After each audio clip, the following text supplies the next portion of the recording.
Mesdames et messieurs, bonsoir. Bienvenue au théâtre du Gymnase pour ces rendez-vous de demain, ces rendez-vous réguliers désormais, donc qui sont portés par l'IMERA, l'Institut méditerranéen de recherche avancée, qui est une fondation d'Aix-Marseille Université, et qui accueille des chercheurs, des artistes, des écrivains en résidence, qui est placé juste derrière le Palais Longchamp. Donc c'est un peu des joyaux secrets de Marseille qui existent et pourtant qu'on ne connaît pas. Et bien justement, l'objectif de ces rendez-vous de demain, c'est de mettre un peu cette pensée dans l'espace public et faire que des résidents prestigieux de l'IMERA ne soient pas simplement dans le lieu de résidence qui est derrière dans le parc du Palais Longchamp, mais qui puissent venir dans l'espace public. Donc ce soir, nous avons la chance d'avoir deux des résidents actuels de l'IMERA qui sont dans le cadre de la chaire Averroès, qui a été créée cette année, dont le premier titulaire est donc Yad Ben Achour, qui est juriste, philosophe du droit, penseur critique de l'islam contemporain et bien d'autres choses encore. Vous aurez l'occasion de l'entendre tout à l'heure, et qui a joué un rôle pas tout à fait négligeable au moment de la révolution en Tunisie, et notamment dans la haute instance de la révolution et dans l'élaboration de la nouvelle constitution tunisienne, et notamment cette notion de liberté de conscience dont on aura quelques échos tout à l'heure. Leïla Tawil, qui elle aussi est chercheure, qui enseigne à l'université de Genève, au département d'arabe. Et donc l'idée de cette chaire à Averroès, c'est de conjuguer justement des chercheurs confirmés avec des jeunes chercheurs qui viennent travailler ensemble. Et donc Leïla Tawil travaille sur la pensée de Mohamed Harkoun, qui est un grand philosophe, aussi penseur de l'islam contemporain. Alors ces rendez-vous de demain bénéficie évidemment du soutien de ce magnifique théâtre, et donc on tient à remercier vraiment Dominique Bluzet et toutes les équipes qui nous accueillent ici fort bien. Dans ce lieu, on a plaisir à se retrouver. Je dis souvent que le théâtre, c'est le lieu de la parole dans la cité, et donc c'est une façon aussi de croiser des regards, des approches, et de conjuguer des façons de penser. Et puis, les rendez-vous de demain bénéficient depuis cette année donc du soutien de la région Sud, et donc on les remercie pour cet appui.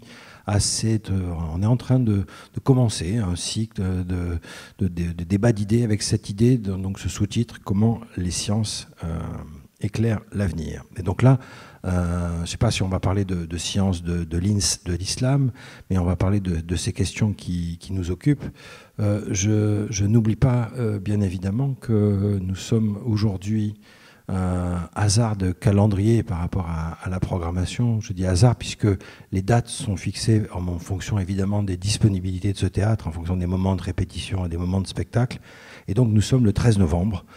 Et il se trouve qu'il y a 3 ans, vous savez tous ce qui s'est passé le 13 novembre à Paris, et ça concerne d'assez près aussi Yad Ben Achour et Leïla Tawil, et donc nous aurons l'occasion d'en reparler bien évidemment.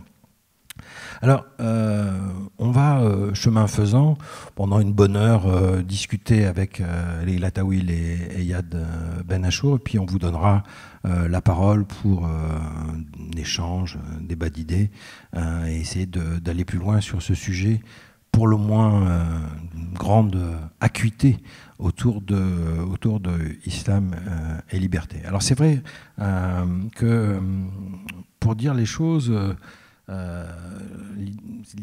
c'est de partir de l'actualité ce soir, partir des questions qui fâchent, pas être dans des choses convenues. C'est vrai que Yad Ben Achour, quand on parle d'islam, une des traductions de islam, c'est soumission. Et donc on a un peu de mal à voir comment on peut penser islam et liberté avec islam et soumission. Alors je sais qu'il y a un islam sans soumission, qui est un petit essai qu'avait fait Abdenour Bidar, et donc qui a soulevé aussi pas mal de débats. Donc juste comme prélude, j'aimerais l'un et l'autre, comment vous entendez cette idée d'islam et liberté et d'islam et soumission. Est-ce que c'est une façon de parler d'islam, parce qu'il y a évidemment mille et une façons d'en parler. On verra ça ce soir. Yad Ben Achour. Merci beaucoup. Alors oui, la question c'est comment concilier cette idée de soumission et l'idée de la liberté. D'abord, très simplement, l'idée de soumission n'est pas spécifique à l'islam. Dans toute religion, il y a l'idée de soumission. Ça dépend des religions, évidemment. Dans les religions monothéistes, je n'ai pas besoin d'insister.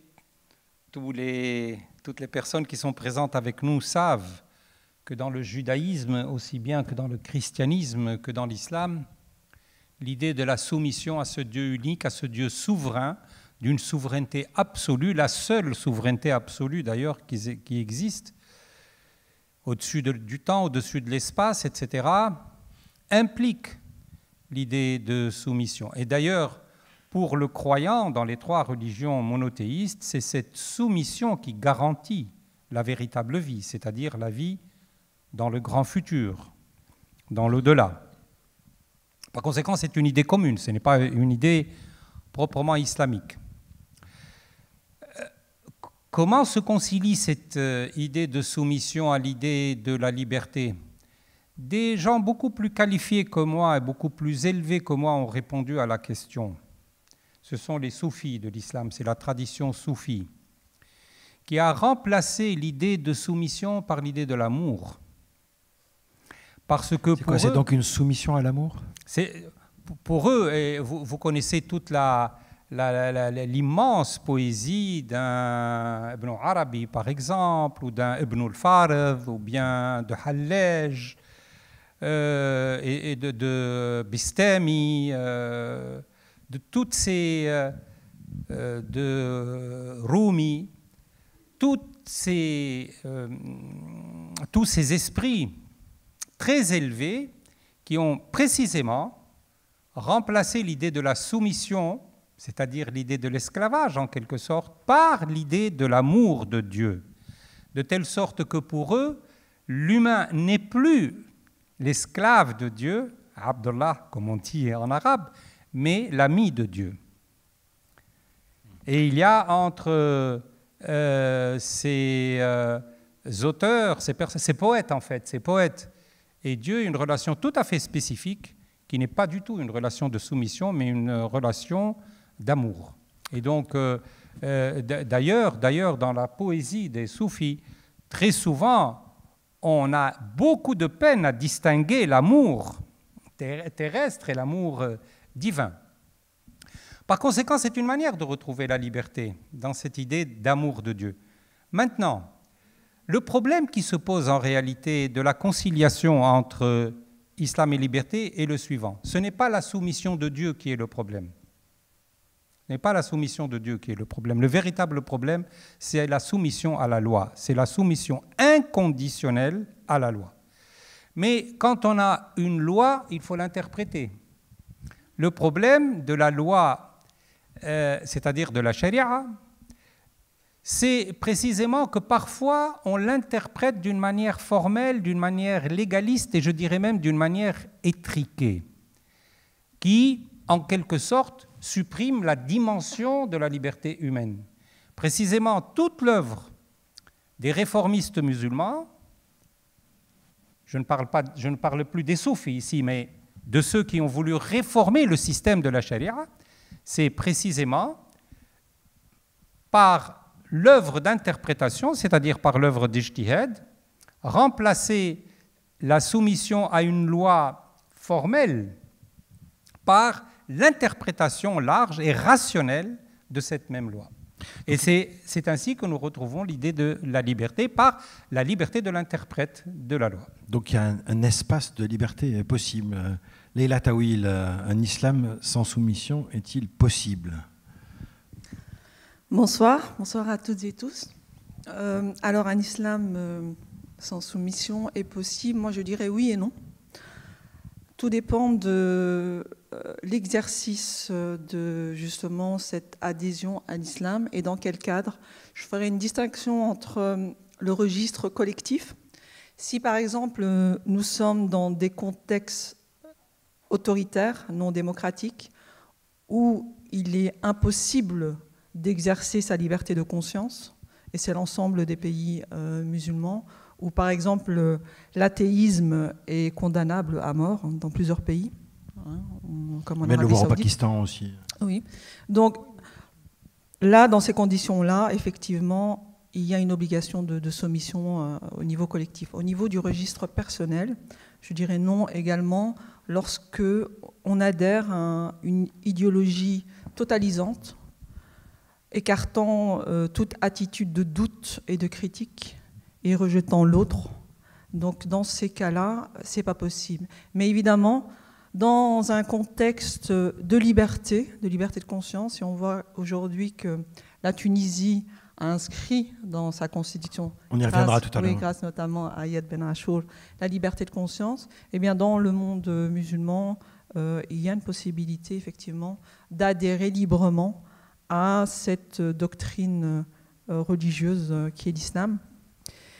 Et d'un point de vue individuel, on peut effectivement être musulman et libre dans la mesure où on adopte une attitude interrogative avec des doutes, avec cette ouverture également à la liberté de l'autre. Alors, oui. Si je peux me permettre d'ajouter un mot dans le registre de la liberté, je suis à Marseille ici avec vous et je voudrais quand même rendre hommage à un grand personnage, à un grand Tunisien qui est zaytounien, donc qui est formé à l'université de la Zaytouna en Tunisie et qui est devenu par la suite le cheikh d'Al-Azhar, c'est-à-dire le chef de Al-Azhar en Égypte. C'est Cheikh Al-Khidr bin Hussein qui a écrit précisément, je l'évoque ici, et permettez-moi de lui rendre hommage en même temps dans cette ville de Marseille. Il a écrit un très beau livre qui s'appelle précisément Al-Islam wal-Hurriya, l'islam et la liberté. Et je crois que, puisque nous parlons de liberté ici, j'inciterai tous ceux qui seraient intéressés par le problème de la liberté vu par un personnage de l'établissement religieux, n'est-ce pas? Un zaytounien qui est devenu le chef de l'Azhar, ce n'est pas rien quand même.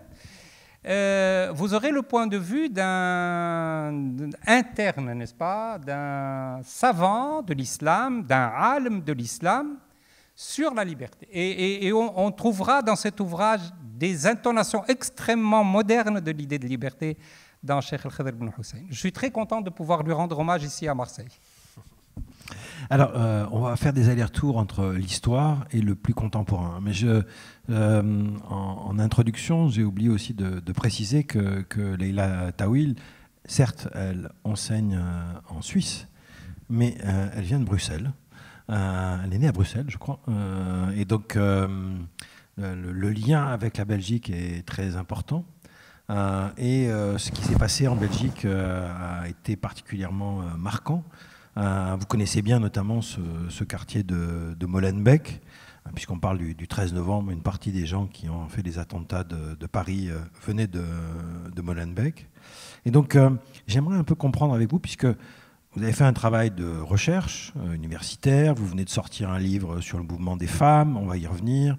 Vous allez intervenir d'ailleurs dans ces prochains jours aux rencontres d'Averroès, plutôt sur ces sujets. Mais vous avez une connaissance assez approfondie du terrain aussi, c'est-à-dire d'une action, je crois qu'une association qui s'appelle Zakira à Bruxelles.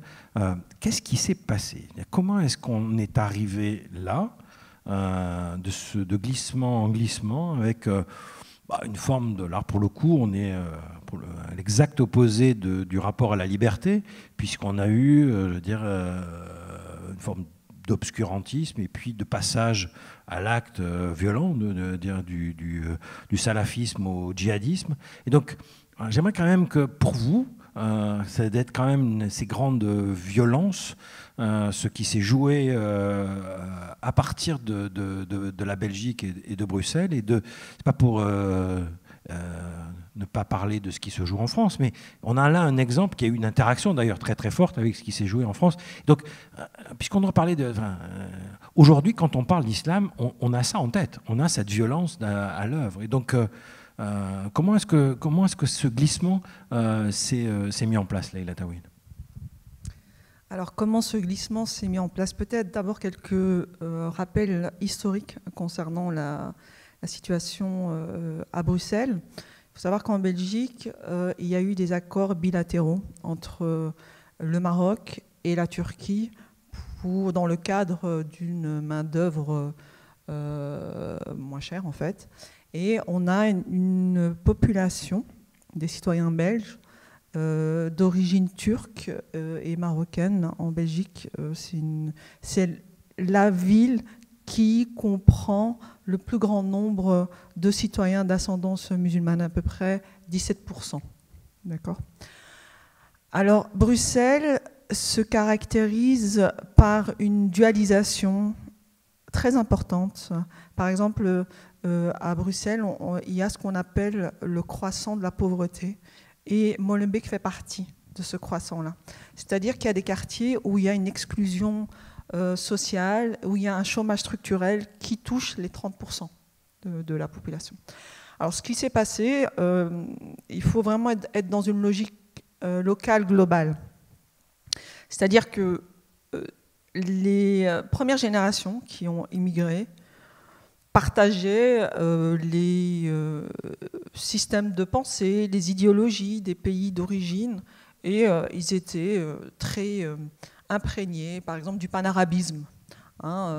Pour moi, qui suis issu de l'immigration marocaine, j'ai baigné avec les chansons de Farid Atra, j'ai baigné parce que ça faisait partie de cette culture de musique, de poésie, de cinéma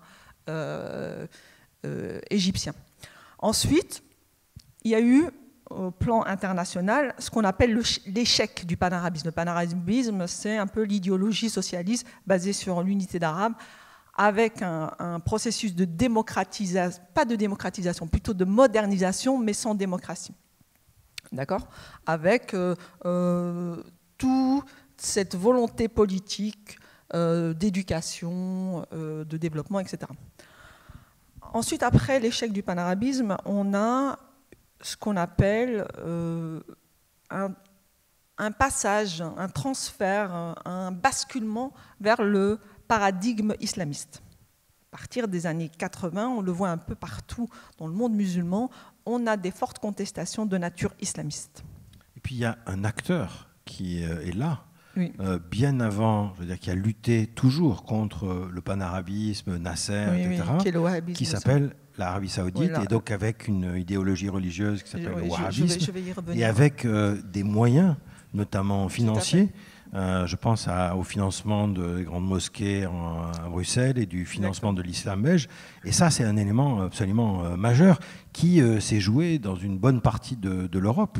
Je sais aussi avec des tentatives à Marseille et au-delà. Donc cette question-là, elle n'est pas tout à fait négligeable. Justement, c'est pour ça que je dis qu'il faut lier le local au global, parce qu'on va voir justement un basculement idéologique avec ce facteur géopolitique de la crise pétrolière, où il y a eu un deal quelque part entre l'Arabie Saoudite et différents pays européens, mais arabes et musulmans également, où la Ligue islamique mondiale d'obédience saoudienne a eu cette prétention, à travers la Ligue islamique mondiale, de représenter l'islam au point de vue international et d'encadrer les communautés. J'aime pas ce terme communauté, je préfère dire individu, mais eux, ils étaient dans cette idée d'encadrer les communautés musulmanes en Europe et dans les pays arabes et musulmans. Et donc, il y a une responsabilité politique, je le souligne, où par exemple, en 1974, il y a eu l'institutionnalisation de l'islam en Belgique, où l'interlocuteur était l'Arabie Saoudite, avec justement le centre culturel islamique en Belgique, alors que l'immigration en Belgique provient du Maghreb, du Maroc, de la Turquie, où là, on n'est pas hanbalite et wahhabite comme en Arabie Saoudite, on est plutôt malikite, etc. Donc, vous voyez, il y a déjà... qui sont les différentes écoles d'interprétation du droit. Hein. Alors, ce qui s'est passé à Bruxelles, c'est que on a vu progressivement ce qu'on appelle le processus de réislamisation. Processus de réislamisation qui est différent de l'islam transmis des parents. C'est un islam idéologique qui a une prétention à remettre le facteur religieux au centre de l'organisation sociale ou de la vision sociale en Europe. Et on a vu d'abord une vague de prédicateurs de tendance frériste, et ensuite on a eu des salafistes à partir des années 2000, et on a vu comme ça des personnes issues des quartiers, par exemple des quartiers de chez mes parents à Bruxelles, qui ont bénéficié, comme en Suisse, comme je ne sais pas ici en France, mais en tout cas, qui ont bénéficié de bourses gratuites pour étudier en Arabie Saoudite.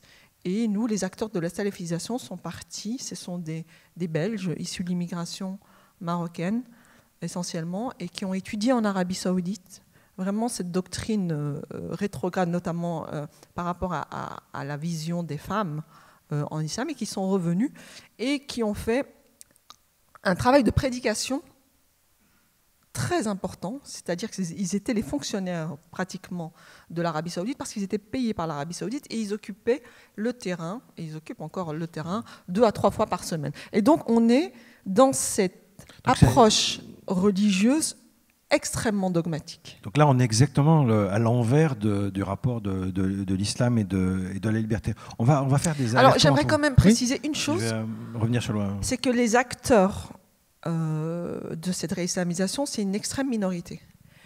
La population issue de l'immigration marocaine et turque, elle est complexe, elle est diverse. On n'est plus dans un cadre où l'islam est une évidence sociale. Donc il y a une sécularisation qui a lieu. Il y a des agnostiques, il y a des athées, il y a des musulmans, il y a des croyants, il y a des soufis. Il y a une diversité. Mais le fait qu'on se focalise sur cet islam idéologique, c'est parce que les acteurs s'engagent au niveau social à partir du facteur religieux, alors que les autres citoyens qui sont de culture musulmane ou de religion ne s'engagent pas socialement à partir de cet élément. Ils s'engagent au niveau social, puis ils s'engagent aussi politiquement, puis surtout dans des actes de plus en plus violents jusqu'aux attentats. Alors, dans ces allers-retours justement entre l'actualité et la mise en perspective, Yad Ben Achour, j'ai le souvenir, je crois que c'est un shir de la Zitouna qui avait écrit un épître contre le wahhabisme considéré comme une hérésie au XVIIIe siècle. Et donc, comment est-ce que vous voyez cette lecture justement de ce littéralisme finalement de l'islam, littéralisme qu'on pourrait dire une forme d'exégèse qui interdit l'interprétation. Et donc, quel est le problème? Qu'est-ce qui se passe avec l'islam? Parce que vous avez fait la première conférence de la chaire Averroès qui s'est terminée par un propos assez véhément en disant oui, il y a un problème, il faut l'affronter. Donc j'aimerais que vous nous en disiez un mot. D'accord. D'abord, je voudrais dire quand même que c'est plus compliqué. Hein. On impute, par exemple, au madhab, à l'école de Ibn Hanbal, le fait que ce soit une école rétrograde, réactionnaire, conservatrice, etc. Ce n'est pas toujours vrai. Et ce n'est même pas vrai pour le wahhabisme à son origine.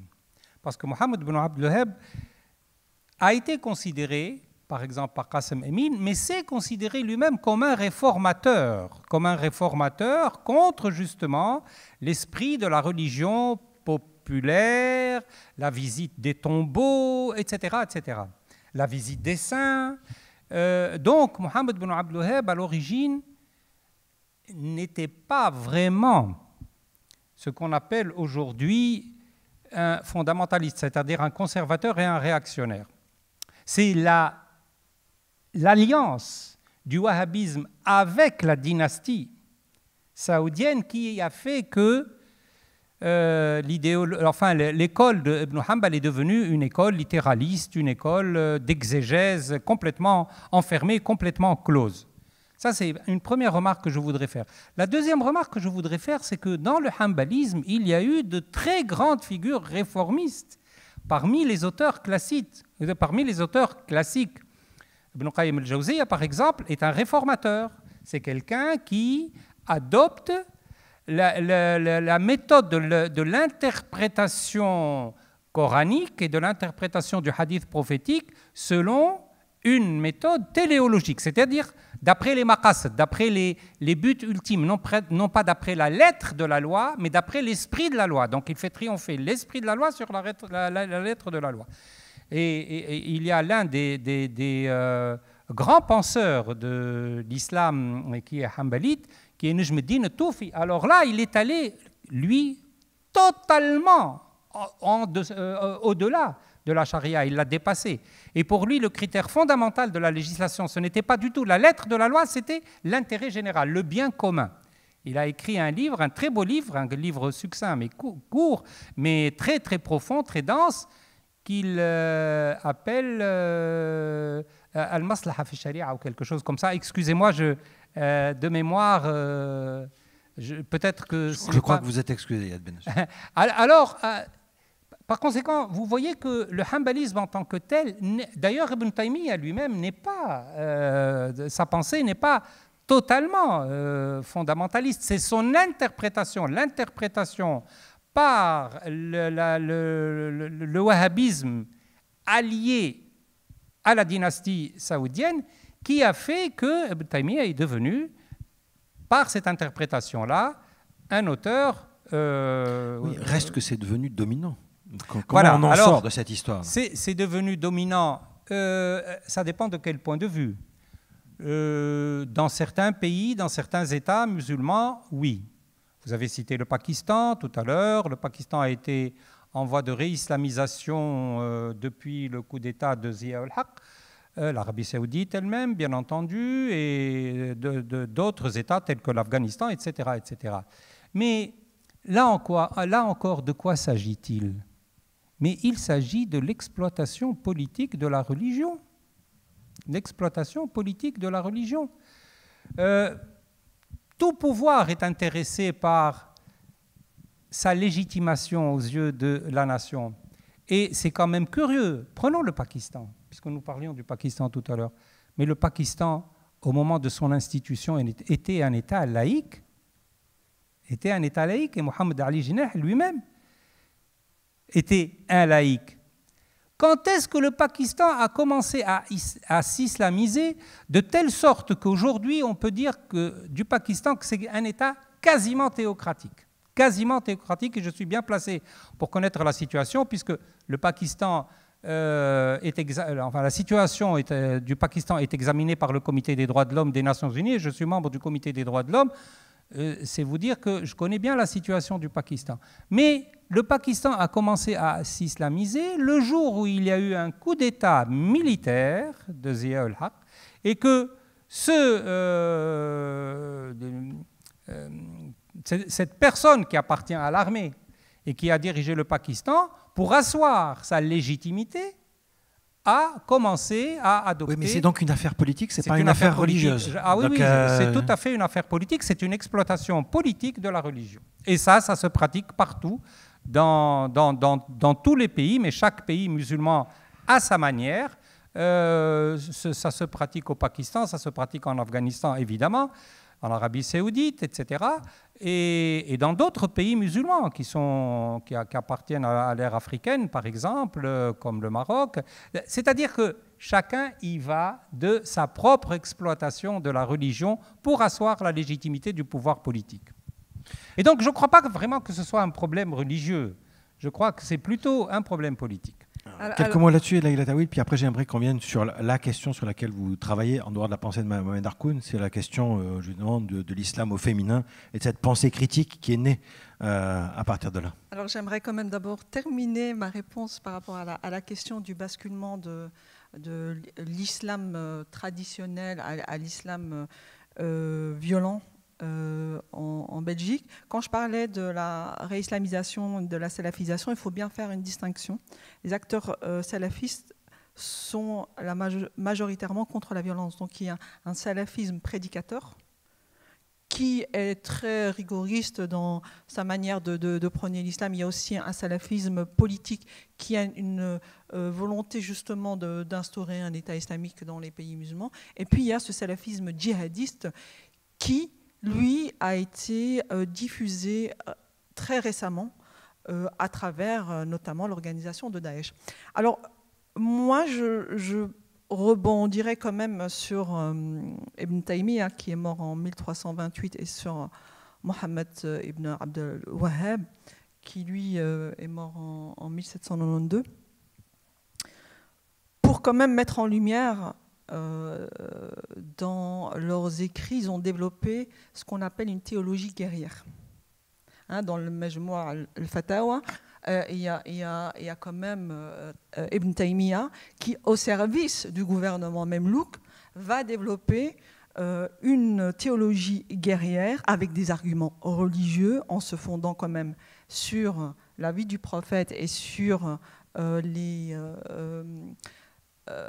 lorsque Abu Bakr s'est rébellé contre des. Mais là, on est dans des musulmans. Interprétations du XIVe siècle, du XVIIIe siècle. Non, nous sommes au XXIe siècle. Au XXIe siècle, qu'est-ce qui se passe, quoi? Daesh se réfère à Ibn Taymiyyah et à Mohammed ibn al-Wahhab. Et tous les deux ont développé une théologie guerrière qui justifie le meurtre contre les musulmans au nom de l'unicité et au nom du fait que ces musulmans ne respecteraient pas l'intégralité de la loi. Donc les soufis sont considérés comme étant des idolâtres, les chiites sont considérés comme étant des idolâtres, et en fait c'était effectivement à des fins politiques, parce que la famille Ibn Saoud voulait justifier sa conquête de la péninsule arabique contre les autres familles religieuses. Mais néanmoins, il y a une justification religieuse avec des arguments religieux en puisant dans la production de Ibn Taymiyyah.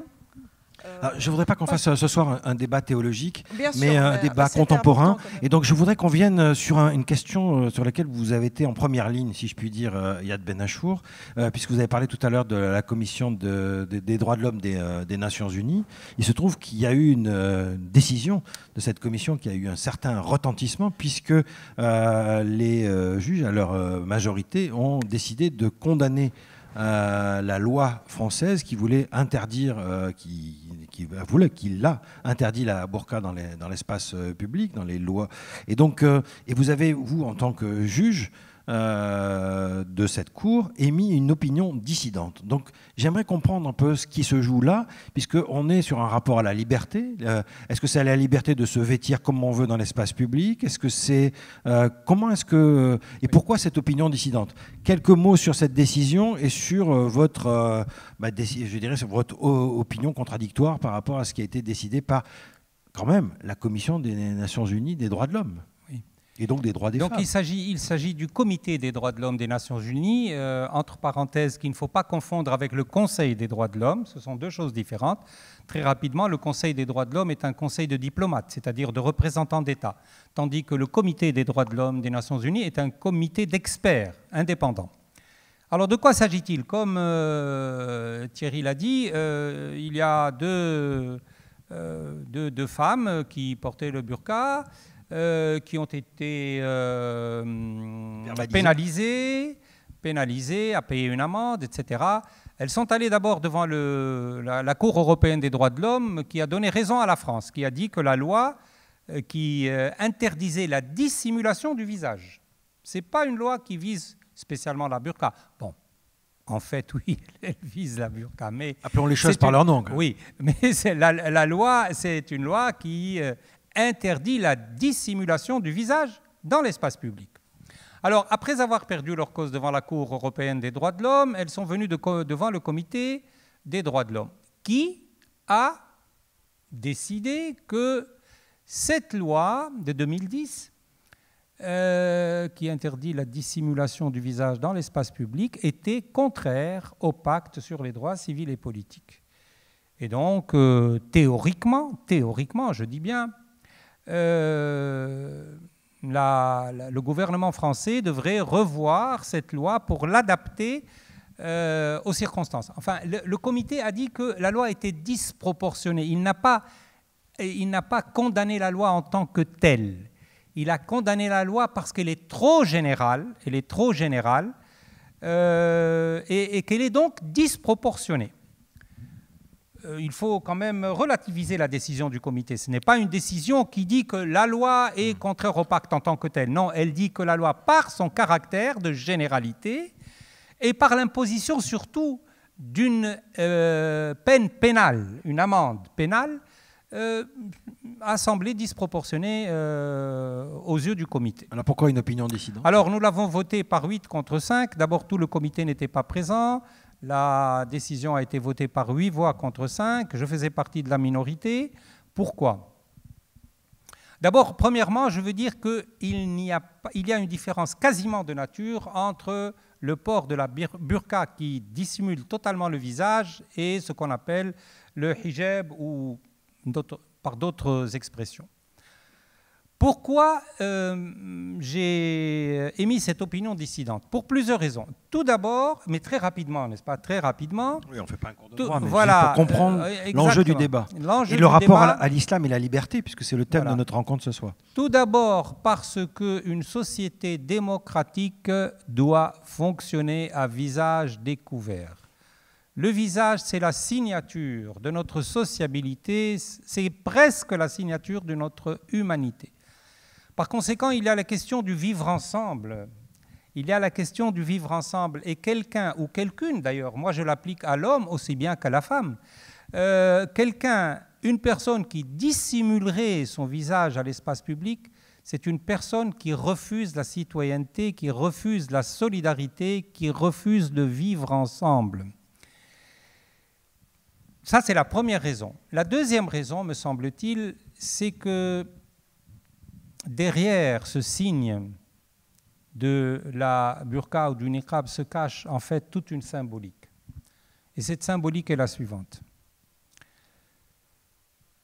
Cette symbolique implique que la femme, je m'excuse d'être direct, pour ceux qui veulent dissimuler son visage, la femme n'est considérée qu'en tant que femelle et non pas en tant que femme. Et ça, c'est une dévalorisation de la femme. C'est en quelque sorte une déshumanisation de la femme.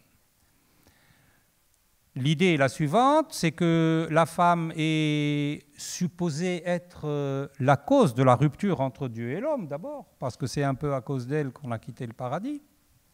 C'est une idée biblique. Rien que ça. Et deuxièmement, parce qu'elle est censée être la cause, non pas de la rupture entre Dieu et l'homme, mais de la rupture entre les hommes, c'est-à-dire de l'immoralité, du chaos social, du désir, du dévergondage, etc., etc., etc. Et par conséquent, puisqu'il en est ainsi, puisque cette femme, en tant que femelle, est porteuse d'un trouble social, n'est-ce pas? Eh bien, la manière de se débarrasser du problème, c'est de la dissimuler intégralement pour que... Bon, je ne crois pas que ça va résoudre le problème, mais enfin, voilà les présupposés de ce symbole. Voilà les deux raisons fondamentales. Je ne veux pas rentrer dans les détails parce que j'ai fait une opinion dissidente qui est quand même un peu plus détaillée, et on voit quand qui ont fait que j'ai publié, et ça paraît avec la décision elle-même, une opinion dissidente qui va à l'encontre du Comité des droits de l'homme. Maintenant, ceci étant, je ne suis pas ici, bien entendu, pour critiquer mes collègues et encore moins pour les dénigrer. La situation est prise à la majorité par le Comité des droits de l'homme. Elle a été prise, il faut l'accepter. C'est le comité qui a décidé. Je vous explique tout simplement que sur le plan subjectif, je ne suis pas d'accord avec cette décision pour deux raisons essentielles que j'ai indiquées, mais pour d'autres raisons. C'est pour ça que, conformément à notre règlement intérieur qui nous donne le droit d'émettre des opinions dissidentes, ça c'est la tradition anglo-saxonne, ce n'est pas pratiqué dans le système français, les opinions dissidentes. Les juges ne donnent pas d'opinions dissidentes en droit français. Mais en Angleterre, aux États-Unis, et dans d'autres, en Australie, les juges ont le droit, lorsqu'ils ne sont pas d'accord avec une décision, de donner une opinion dissidente. C'est ce qui a fait que... C'est donc une expression de liberté, cette C'est opinion. une expression de liberté, évidemment. Maintenant, bon, elle vaut ce qu'elle vaut. Je sais que la presse française s'est emparée de mon opinion dissidente pour contrebalancer l'effet de la décision du comité. Alors j'aimerais revenir vers Leïla Tawil, puisque on voit bien qu'une partie de la controverse islam et liberté se joue quand même sur le dos, si je puis dire, ou sur le visage des femmes. Et donc vous avez travaillé justement dans ce livre sur les mouvements féministes, sur une sorte de généalogie de figures d'hommes et de femmes, puisqu'il y a pas mal je pense à Tahar, mais vous allez nous en dire quelques éléments, de raconter cette histoire. Parce que cette histoire, elle montre que c'est un combat qui ne vient pas simplement de maintenant. Il y a une généalogie de cette confrontation, finalement, d'un rapport à la liberté, et notamment à propos de la question du droit des femmes. Leïla Tawil. Alors effectivement, la question des femmes et de l'islam est une vaste question. Et, elle polarise. Elle polarise et elle est extrêmement importante à traiter parce qu'il s'agit en réalité de la moitié de la société du monde arabo-musulman qui, pour les femmes en particulier, ce qui se joue, c'est que le statut des femmes est défini par la charia, juridiquement, dans l'ensemble des pays arabo-musulmans. Il faut savoir que la charia a été élaborée au IIIe siècle de notre ère commune et que par la force des choses, elle est ancrée dans un rapport hiérarchique des sexes comme pour l'ensemble des systèmes juridiques de l'époque. Le code napoléonien avait également mis dans ses dispositions le statut juridique des femmes mineures. En tant la que loi femmes mosaïque aussi. Exact, voilà. Donc, le concept d'égalité est un concept moderne. Hein. Même le siècle des Lumières écarte la question des femmes. Le suffrage universel en 1848, c'est un suffrage masculin. Hein. Le droit de vote des femmes, ici en France, c'est 1944. Grâce à qui? Grâce au mouvement féministe. Et en l'occurrence, dans le monde arabe que j'ai étudié particulièrement la Tunisie et le Maroc, mais il y a d'autres expressions, nous avons effectivement, dans un contexte fortement marqué par la réclusion des femmes dans l'espace public durant les siècles précédents, l'Empire abbasside, jusqu'à une époque très proche de nous, nous avons eu des grandes figures au moment de ce qu'on appelle la Nahda, qui est un mouvement intellectuel, culturel et également religieux arabe de renaissance, qui tente à réfléchir à un mariage possible entre un islam dit authentique et la modernité. Et un des postulats de ces acteurs-là, nous avons d'abord Rifat Tahtawi, qui est vraiment le fondateur du réformisme musulman et qui est mort en 1873, et qui se battait justement, qui a écrit un plaidoyer pour l'accès des filles à l'enseignement au même titre que les garçons.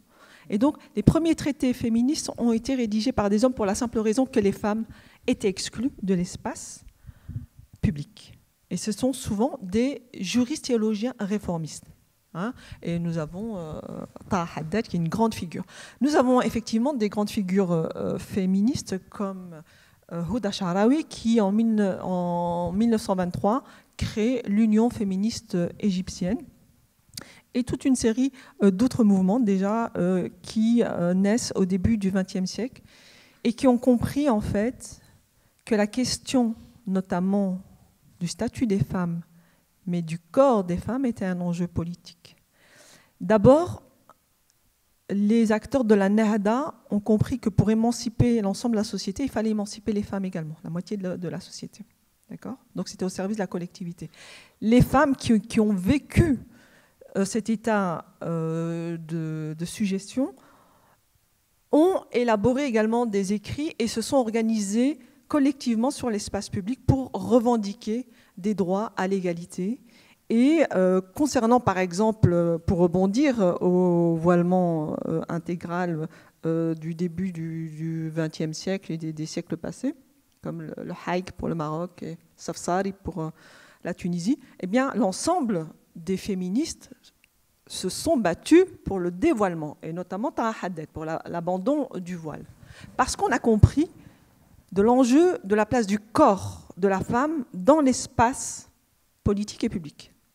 Et ces femmes voulaient être les égales des hommes. Et les hommes ne font pas l'objet d'un voilement et d'un contrôle social. Parce que ce qui se joue, c'est le contrôle de la sexualité des femmes, le contrôle de l'attitude des femmes, etc. Maintenant, concernant cette question de l'islam, liberté et des femmes, il y a un enjeu fondamental qui se joue parce qu'aujourd'hui, nous sommes dans un paradigme dans le monde arabe et musulman travaillé justement par les idéologies islamistes qui font de la question des femmes une des centralités de leur discours. Les femmes sont les cibles des discours islamistes. Et donc, ils remettent en question même les acquis. On l'a vu en Tunisie, par exemple, même les acquis du code du statut personnel qui est très avancé. On va revenir sur l'exemple tunisien et sur la Constitution, justement. Et en fait, ce qui se joue dans cette question-là, c'est en réalité le maintien des femmes dans un rapport d'infériorité sous prétexte de la religion, mais c'est un patriarcat sacralisé. C'est-à-dire que, au nom de la charia, on va dire que la femme ne peut pas être l'égale de l'homme parce qu'il y a l'autorité maritale, etc. Mais on voit que, en réalité, ces acteurs religieux, comme aujourd'hui il y a la question de l'égalité successorale, ont brandi la norme divine. Donc tout l'enjeu est dans l'interprétation. Maintenir. Non, c'est une question d'interprétation, mais c'est aussi une question de sélection. Parce qu'on voit très bien que dans le Coran, il y a à boire et à manger. C'est-à-dire qu'il y a aussi des règles relatives à l'esclavage. Il y a également des versets relatifs au djihad.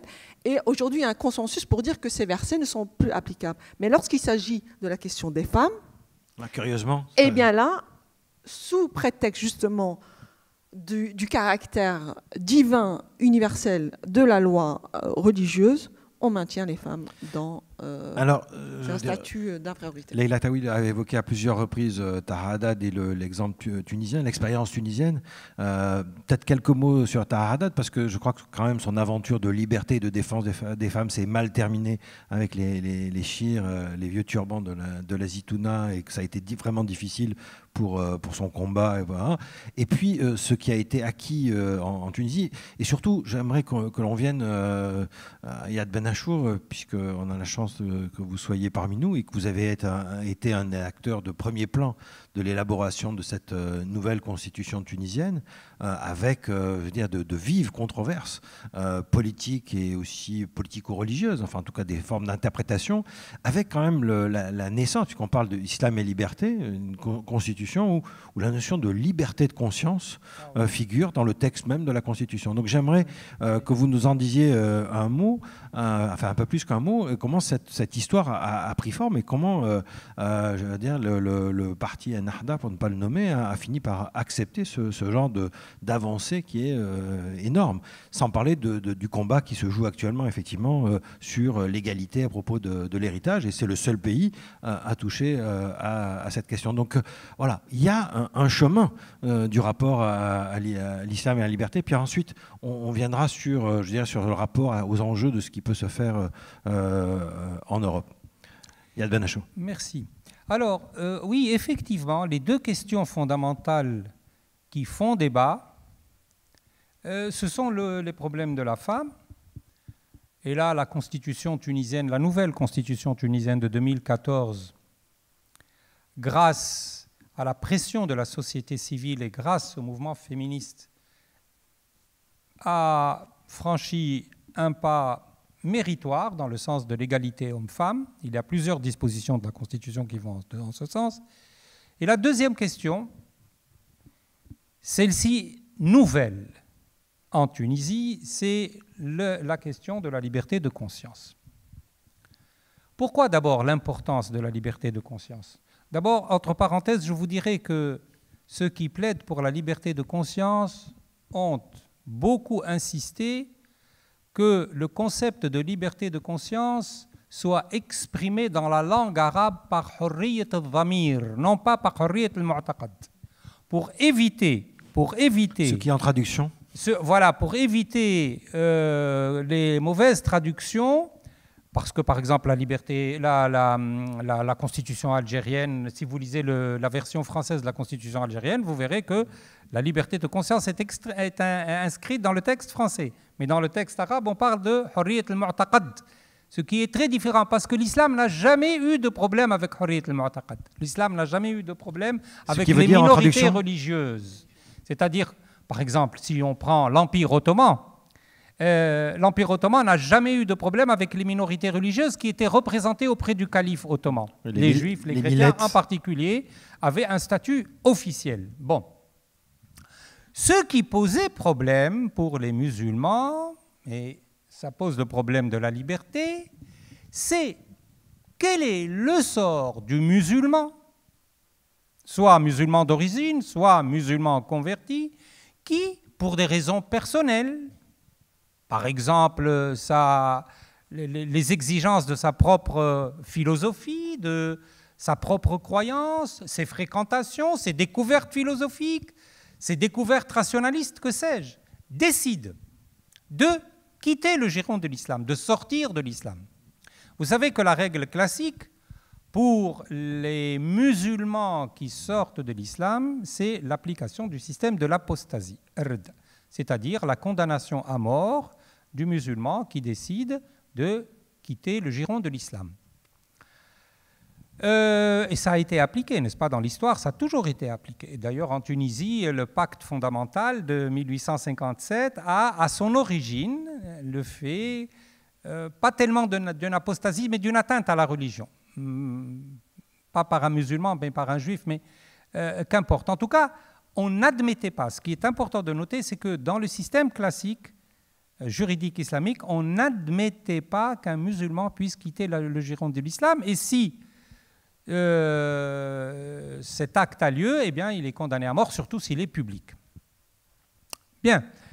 Alors, l'importance du débat en Tunisie, du débat constitutionnel, c'est que, encore une fois, sous la pression de la société civile, des partis de gauche, il y a eu la reconnaissance de la liberté de conscience, et là, ça n'a pas été facile. Ça n'a pas été un combat facile, parce que le parti majoritaire à l'Assemblée nationale constituante, qui est le parti de la Nahda, autant, bon, il n'a pas beaucoup résisté contre l'égalité homme-femme, et de toute manière, ils ont toujours dit qu'ils étaient pour le code de statut personnel, ils n'ont jamais combattu frontalement le code de statut personnel en l'interprétant comme une interprétation possible de la charia islamique, le code de statut personnel de Bourguiba, qui a été adopté par le président Bourguiba.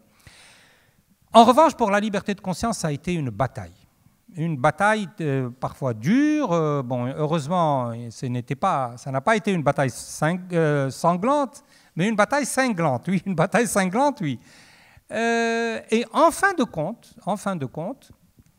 on a réussi à faire admettre la liberté de conscience dans l'article 6 de la Constitution. Et ça, c'est totalement nouveau, ça n'existe pas dans le monde arabe, ça n'existe pas dans le monde musulman.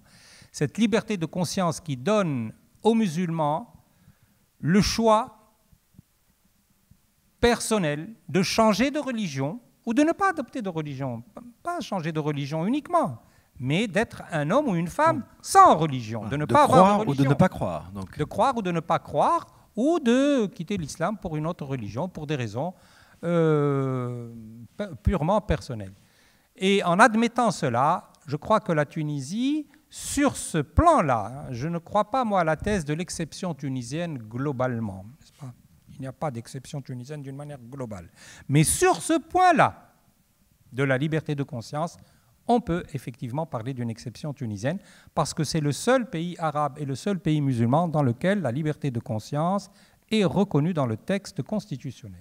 Merci Yad Benachour pour ces précisions. Alors, Leïla Tawil, pour revenir aussi sur le travail que vous êtes en train de mener lors de votre résidence à l'Iméra, qui est donc la figure de quelqu'un qui a beaucoup compté pour vous, Mohamed Harkoun, qui est d'ailleurs venu aux rencontres d'Averroès jadis, avec une belle rencontre avec Alain de Libera.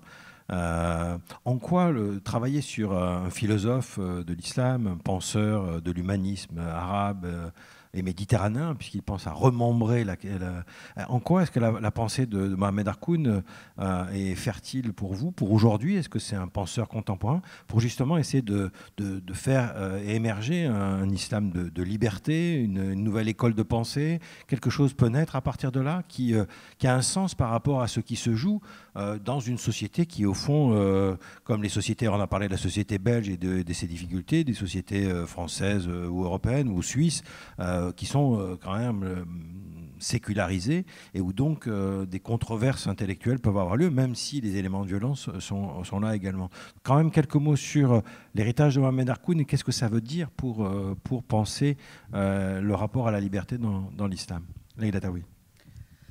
Alors, 2 mots par rapport justement à l'apport de Mohamed Harkoun. Il me semble qu'il y a lieu de distinguer son apport au niveau académique, c'est-à-dire qu'il a créé ce qu'on appelle l'islamologie appliquée, qui est le fait justement d'étudier l'histoire de la pensée islamique et également les sociétés travaillées par le fait islamique en intégrant les sciences de l'homme et de la société et les différentes disciplines, c'est-à-dire l'anthropologie, l'histoire, la linguistique, etc. Et donc en cela, Mohamed Harkoun a apporté un élément supplémentaire par rapport à l'islamologie classique parce qu'il apporte également l'élément réflexif avec un rapport à l'histoire qui est un rapport à rebours, c'est-à-dire partir des problématiques actuelles pour revenir dans l'histoire et voir un peu la généalogie de ces problèmes. Alors Mohamed Harkoun avait une double casquette, c'est-à-dire qu'il se disait lui-même en tant qu'enseignant-chercheur, mais également en tant qu'acteur de la pensée islamique. Donc effectivement, il voulait que les résultats de ces longues recherches, plus d'une cinquantaine d'années quand même, puissent servir la pensée théologique islamique. Et en l'occurrence, un de ses apports majeurs, c'était de réfléchir comment passe-t-on de la définition doctrinale islamique dans l'épistémie médiévale, c'est-à-dire avec les catégories de pensée médiévale où on pense Dieu, le prophète, d'une manière substantielle, avec des croyances où Dieu agit dans l'histoire, hein, où on est dans un autre système de croyances par rapport à la modernité, où justement on considère que les différentes croyances font partie d'un processus historique et que ce sont les acteurs humains qui vont créer les contenus de la religion. Parce qu'on peut dire j'ai la foi, mais la foi, elle est historiquement, géographiquement définie. Un chrétien n'a pas la foi comme ça, il a la foi avec des contenus qui ont été à un moment donné dans l'histoire, dans les conciles par exemple, déterminés. Au niveau de l'islam, eh bien, il a déconstruit dans le sens de démonter un système de l'orthodoxie musulmane qui vient avec des postulats extrêmement définis sur justement par exemple la prédestination, la croyance en l'au-delà, la prédestination, etc. Et à l'heure d'aujourd'hui, avec les acquis de la modernité, eh bien, comment définir justement l'islam et les différents postulats? Comment historiciser les textes coraniques? Parce que l'enjeu fondamental pour Mohamed Harkoun est le passage de la religion islamique comme pour le christianisme et le judaïsme, c'est la reconnaissance de l'historicisation des textes religieux, c'est-à-dire constater que, par exemple, le Coran a une histoire, qu'à la mort du prophète, il était dans l'état d'oralité, qu'à un moment donné, il y a eu une décision politique d'en faire une vulgate, que par la suite, la charia, eh bien, elle n'est pas tombée du ciel, qu'il y a un processus historique, et que ce sont des acteurs qui avec l'aval politique, vont décider de l'orientation de la pensée islamique et en faire une orthodoxie. Par exemple, pour lui, un des éléments clés de l'histoire de la pensée islamique était de revenir sur la période des Mu'taziles, des rationalistes, des théologiens rationalistes de l'islam, qui étaient imprégnés par la philosophie grecque et qui avaient une conception du Coran différente de ce qu'on appelle Ahl Sunna wal Jama'a, donc des orthodoxes musulmans qui considèrent par exemple que le Coran est la parole de Dieu incréé et éternel. Eh bien, au début du 8e siècle, nous avons la thèse mu'tazilite qui dit que le Coran est la parole créée de Dieu, puisque c'est un acte de Dieu qui relève pas de l'essence de Dieu. Et donc, nous avons une perspective différente, puisque c'est une création. Donc, il y a un rapport qui n'est pas sacralisé et éternel, mais qui est historicisé.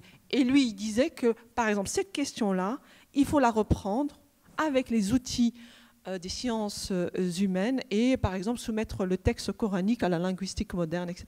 C'est une façon donc d'inscrire l'interprétation dans le temps. Et finalement, le rapport à la liberté, c'est ce rapport au temps. Avant de vous laisser la parole, un dernier mot, Yad Ben Achour, puisque vous avez écrit un texte, un livre, qui a eu un certain retentissement, et puisque notamment par son titre, qui s'intitule La deuxième Fatiha. Donc j'aimerais que vous nous en disiez un mot, puis notamment vous prenez l'extrait de cette sourate Al-Isra, verset 33. Donc on est assez loin justement de ce qui s'est passé un 13 novembre, puisque dans ce verset, il est dit « Vous ne tuerez point, la vie est sacrée, sauf pour la cause du droit ». Alors qu'est-ce que c'est que cette deuxième Fatiha, et est-ce qu'elle a une chance de devenir effective ou de rester un horizon lointain dans, je sais pas, dans l'islam français, dans l'islam européen, puisque vous avez fait un livre, vous êtes penché sur l'islam européen, que c'est des questions qui vous occupent, puisqu'on voit bien l'ampleur de ce type de débats, qui ne sont pas simplement des débats théoriques, etc., mais qui ont une emprise dans les enjeux politiques et sociaux contemporains. Oui, d'ailleurs, de ce point de vue-là, j'aimerais dire qu'il n'y a pas un islam, mais des islams, qu'à travers le déroulement historique de l'islam, l'islam se présente avec une infinité, une variété infinie de versions et même de dogmes. Par conséquent, l'islam n'est pas quelque chose de figé. L'islam en tant que tel n'existe pas. L'islam existe par ceux qui le pratiquent. C'est ceux qui le pratiquent qui le font exister. Par conséquent, ceux qui le pratiquent au XXIe siècle ne peuvent pas donner la même interprétation que ceux qui ont pratiqué l'islam au 1er siècle de l'Hégire ou au 2e siècle de l'Hégire. Par conséquent, la loi d'évolution est une loi nécessaire. Et ce qu'on voit aujourd'hui dans l'islam a le tort de faire croire que c'est un caractère de l'islam, la violence, le terrorisme, le djihad, etc., etc. On en parle tout à l'heure, Leïla et Thierry l'ont expliqué, parce qu'ils font parler et ils font tout pour faire parler d'eux. Leïla Tawil l'a dit, c'est une infime minorité, mais une infime minorité qui jette une bombe pour tuer des civils, c'est une infinité qui réussit un coup médiatique extraordinaire, puisque pendant des semaines et des semaines, l'opinion publique et la presse vont être fixées sur ce phénomène-là.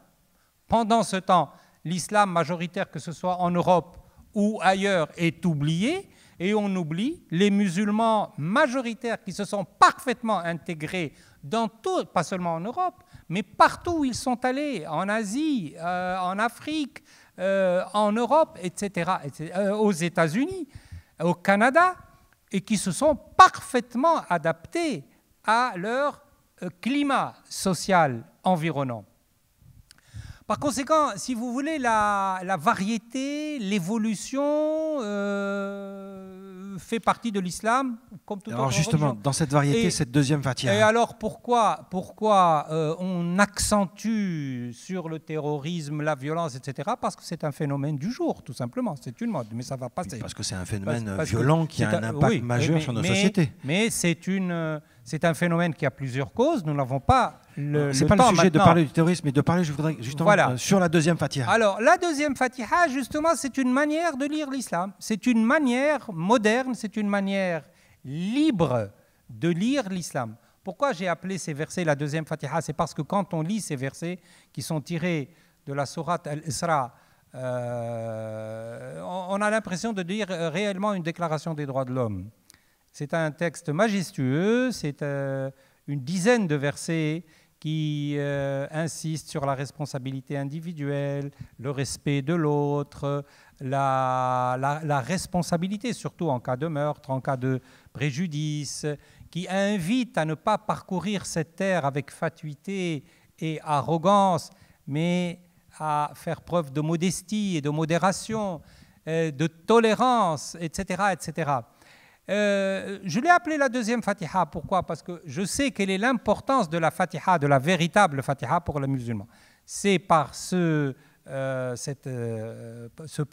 première sourate du Coran, la sourate numéro 1 du Coran, que tous les musulmans dans le monde entier, et quelle que soit leur origine ou leur diversité, font leur prière. C'est d'ailleurs la seule obligation de dire le Coran en arabe s'applique à la Fatiha. Pour le reste, les prêches du vendredi, etc., peuvent être dits dans une autre langue, mais partout dans le monde musulman, on respecte cette Fatiha pour commencer la prière, n'est-ce pas, quotidienne, les prières quotidiennes pour chaque musulman. Alors, j'ai appelé ces versets la deuxième Fatiha parce que si la première Fatiha, la vraie Fatiha, a une valeur dogmatique et une valeur symbolique très forte, cette deuxième Fatiha, c'est-à-dire ces dizaines de versets qui sont pris dans Sourate Al-Isra, constitue quelque chose de très très important sur le plan politique et social pour nous. C'est-à-dire ça serait une Fatiha sociale en quelque sorte. Ce serait pour nous une Fatiha politique. C'est pour ça que je l'ai appelée la deuxième Fatiha. Donc si j'ai bien compris, on a une base textuelle au fond d'un islam de liberté. Mais bien sûr, parce que si vous lisez le Coran, effectivement, il y a... d'ailleurs, même les ulama le reconnaissent, il y a des versets qui tendent plutôt vers l'esprit guerrier, en quelque sorte, si j'ose m'exprimer ainsi, et il y en a d'autres qui, par exemple, le fameux « La ikraha fi din », pas de contrainte en matière de religion, qui a été utilisé par tous les réformistes, par tous les libéraux, pour imposer un islam de la liberté. Par conséquent, pourquoi ne pas ouvrir l'interprétation? Pourquoi ne pas donner à chacun d'entre nous, à chaque musulman, de lire je dirais les versets nobles du Coran, n'est-ce pas, les versets qui axent leur portée sur la liberté, sur la tolérance, sur le respect d'autrui, sur le respect de la parole, sur le respect de l'orphelin, sur les droits des enfants, les droits des femmes, etc., etc. Tout est matière de lecture. Par conséquent, je ne vois pas pourquoi on imposerait au monde musulman aujourd'hui une lecture conservatrice du texte coranique. Moi, je plaide pour une interprétation ouverte, tolérante et moderne du même texte coranique. Pas de contrainte en religion. Oui, pas de contrainte en religion. Yad Ben Achour, Leïla Tawhid, merci beaucoup. Donc écoutez, voilà, premier échange autour de ces rendez-vous de demain. Vous voyez ce qui se trame comme réflexion à partir des travaux de recherche sur les textes qui sont engagés à partir de l'IMERA. Merci pour la qualité de votre écoute, merci pour vos questions. Et oui, dernier rendez-vous, le 18 décembre, le prochain rendez-vous de demain. Et ce sera tout à fait une autre question puisqu'on parlera de sport, de santé et de performance, et donc comment on sort à travers un magnifique projet qui s'appelle le projet Rebond, comment on sort notamment du cancer. Et donc ce sera Pierre Dantin, qui est le vice-recteur de la faculté du sport, et un grand sportif, Claude Onesta, qui nous parleront de ce rapport-là. Donc vous voyez, grande diversité des... Bonne soirée et à bientôt.